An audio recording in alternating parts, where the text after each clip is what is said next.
საქართველოს მასშტაბით პროფესიულ საგანმანათლებლო პროგრამებზე სწავლის გაგრძელების მსურველთა ტესტირება დაიწყო. ინფორმაციული ტექნოლოგიების აკადემიაში მიმდინარე საგამოცდო პროცესს საქართველოს განათლების მინისტრი გამოცდების ეროვნული ცენტრის ხელმძღვანელთან ერთად გაეცნო.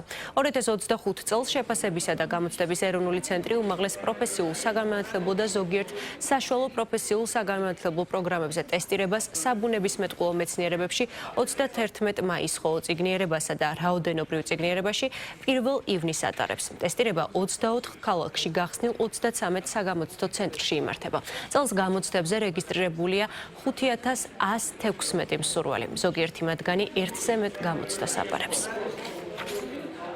ძალიან მნიშვნელოვანია ჩვენთვის როგორც სისტემისთვის დღევანდელი პროცესი, ის რომ ყველაფერმა უნაკლოდ ჩაიაროს, ყოველწლიურად მატულობს პროფესიული განათლებით დაინტერესებულთა პირთა რაოდენობა, რაც ძალიან სასიხარულოა და ეს ნიშნავს იმას, რომ მატულობს იმ ადამიანთა რაოდენობა, რომლებმაც სწორად დაინახეს პროფესიული განათლების შესაძლებლობები.